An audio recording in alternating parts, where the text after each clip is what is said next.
So mo ni ang sulod ni karton na karon mo ni ang akong mga grocery no gikan sa April 30 hantod sa karon no sa May 30 29 kasi 29 last na mo na kwan. So mo ni ang sulod na ko no mo ni among grocery no. So gikan sa April 30 kasi April 25 ako ning join April 26 ako ni join sa may Lagong-Long no Misamis Oriental. Pagka 30 nakadawat ako og grocery na worth of 300 pesos.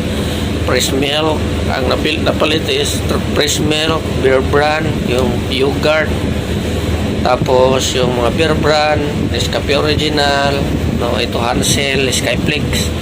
So mo rin ako napalit to ako ano. So mo na nitaran karon nga ako mga grocery. So Nescafe Original, Bear Brand, yan. Tapos so sa Bear Brand is may 5 birds stress sa ilaw.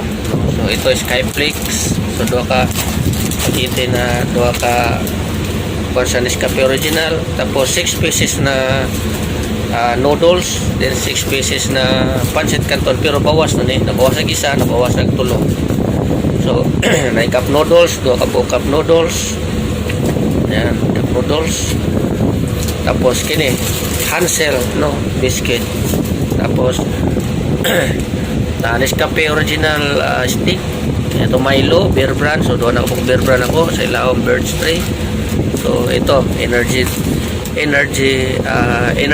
no, Energen at saka coffee ko brown coffee. So morning ako mga overall karon no. So katong uban na ni is nakaon ko na like na banana ko tong uban to mga fresh milk, yogurt no na kuan ko na to. So sumuni siya ang issue sa mga kada every month no. So sa 16 days sa every 15 no nami madawat na worth of 800 pesos sa grocery no, mga fresh milk ayan.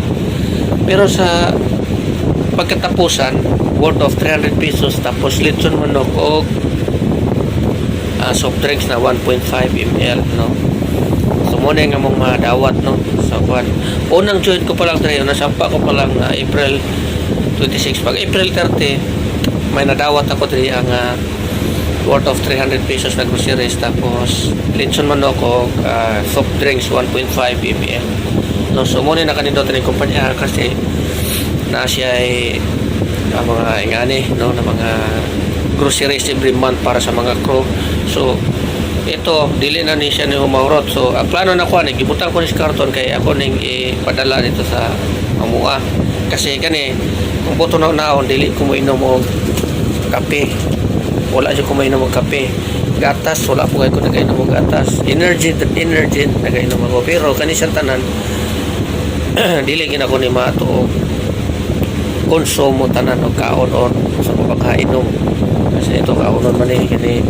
So gipabawasan ko lang ni kay na ko gikaon na ni.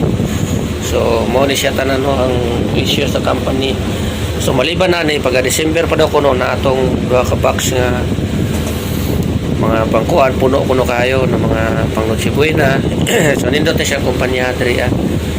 So kita mo nga na yung mga hiring aning sa La Pilipina de Oigong ko company, La Pilipina Oigong ko company no, para sa ilang barko. So i-grab nyo na. So dili mo magsisi diri kay nindot ning kumpanya no. So ato diri na lang.